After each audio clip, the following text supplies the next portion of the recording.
Eu fico feliz que nesse mar de conteúdo lixo você escolheu assistir um conteúdo de qualidade. Agora fique com o corte. Psicopata não é doente mental. A palavra é ingrata, porque psico vem da mente.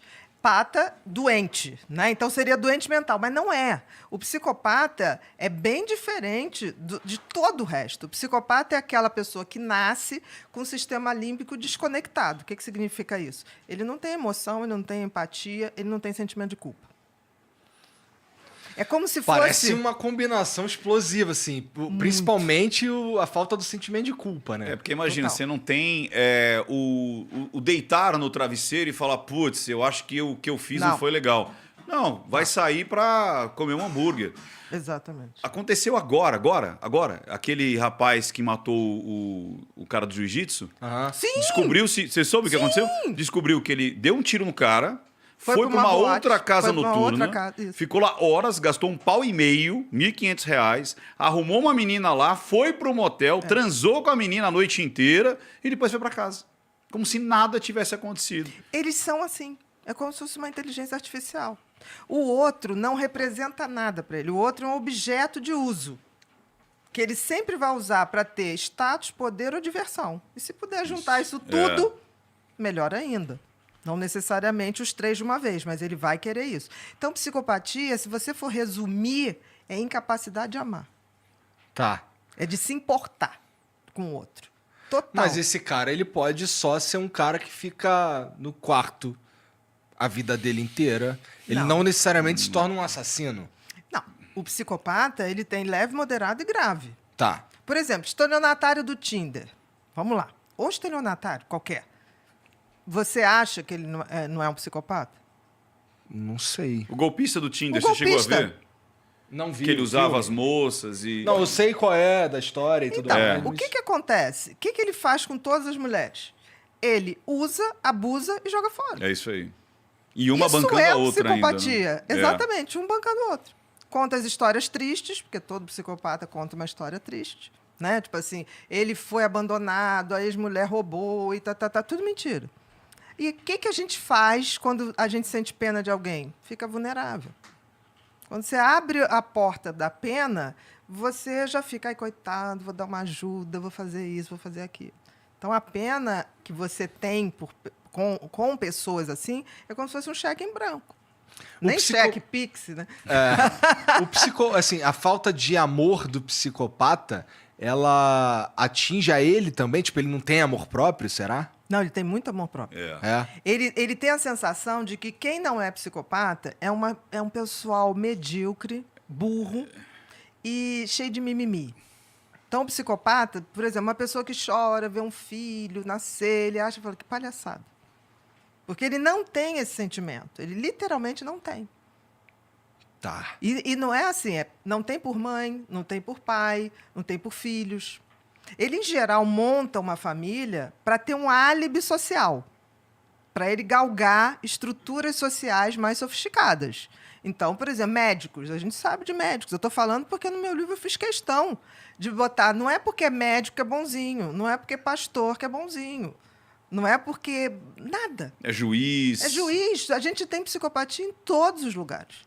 Em todos os lugares, em todas as profissões. Porra, CEO, 4% é coisa pra caralho, Bia. Mas tu tá veja assustando bem, ele. 4% entre leves, moderados e graves. Grave, que aí a gente vai para aquele que mata, ou aquele mais grave ainda, que mata ritualizado, que é o serial killer. O serial killer, ele é necessariamente psicopata.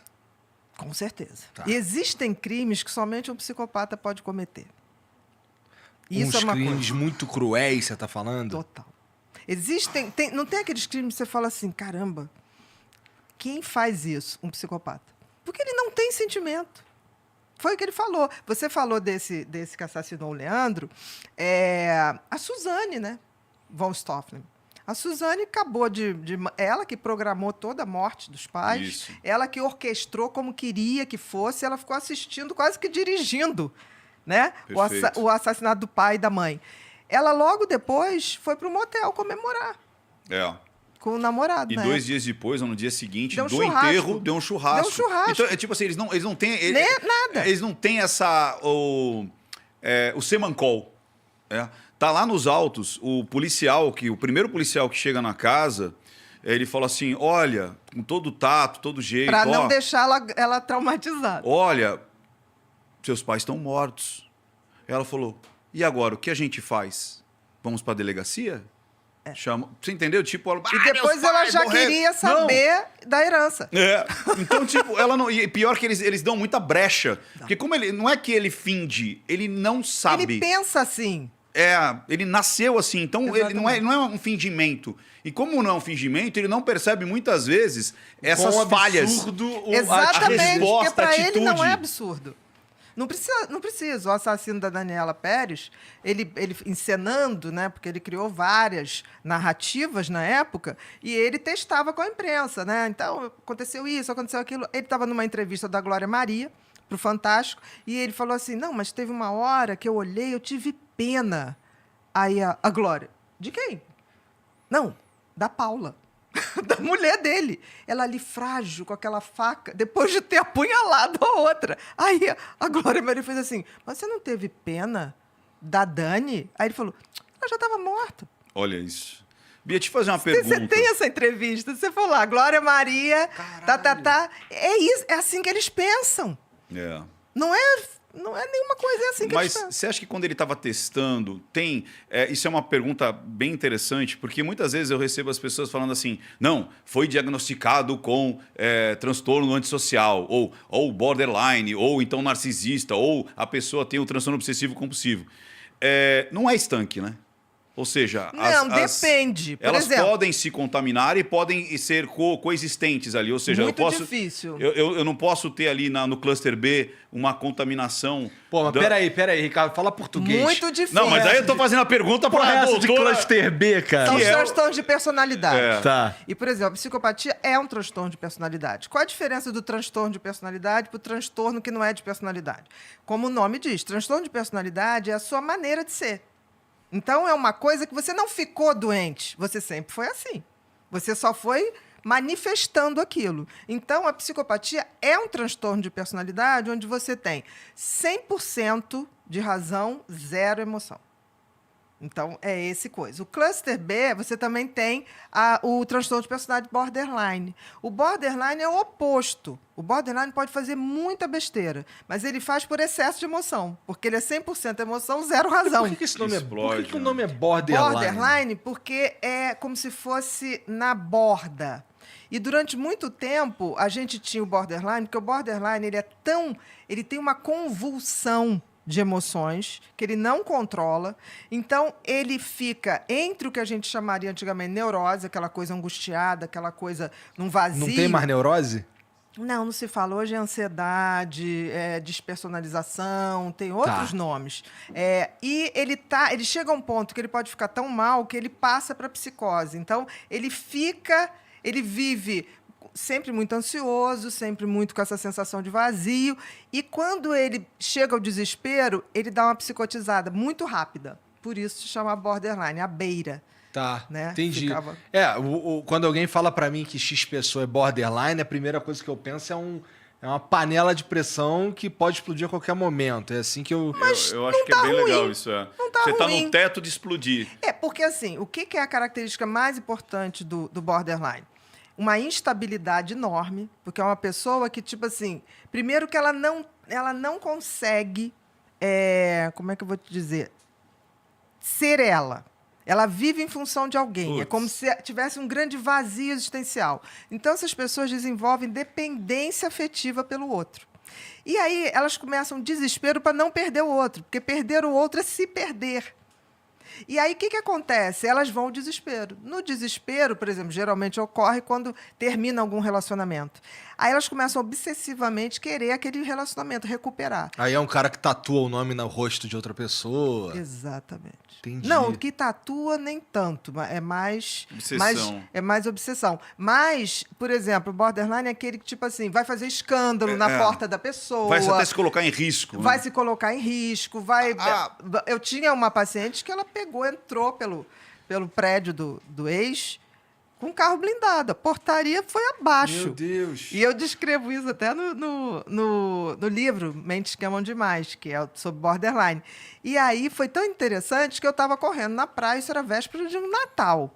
E aí começou a tocar tum, tum, tum, número não identificado. Aí quando eu atendi, olha, aqui é da polícia, sua paciente está aqui, não sei o quê. E era da rua da praia. Então eu falei assim, bom, eu estou perto daí, eu estou indo.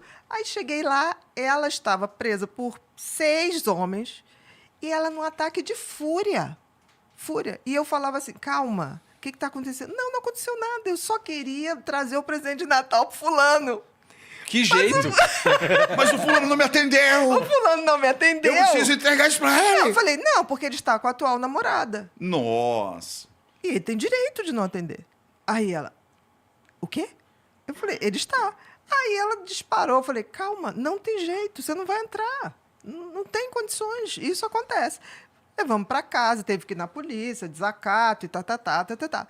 E depois ela baixou e o cara chegou e falou assim, eu não atendi porque eu sabia que ela ia Explodir. se pegar aqui com a minha atual namorada, eu não quero fazer mal a ela, né? Eu falei, mas vai ter que pagar a portaria.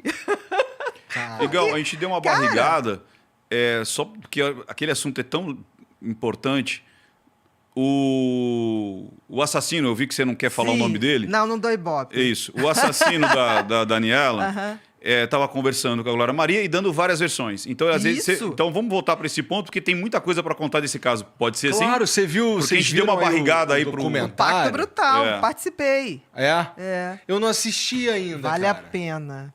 Vale a pena, Igão. Não sei se você pegou esse momento, assim, né? É da minha Foi em que geração. ano isso daí? 1992. Não, o assassinato foi em 93, né? Não, 92. Eu tinha- Tá fazendo 30 anos. Foi em 92, dezembro de 27, 28 de 27 dezembro, né? de dezembro De 92. Eu tinha 7 anos, eu Era lembro muito pequeno. vagamente. Foi uma comoção, Eu né? lembro vagamente dessa comoção e como foi um absurdo tudo isso e tal. Eu preciso ver esse E documentário. é legal esse- você ver pelo seguinte, que o documentário, ele não veio trazer versões. Ele veio, já foi julgado. Isso. Ele veio trazer provas documentais, de testemunha, né? E aí você que está assistindo o corte, tá curtindo? Curte aí. E entra no nosso link que está aqui na descrição para poder comentar e participar da nossa comunidade e das nossas lives aqui no podcast Inconsciente.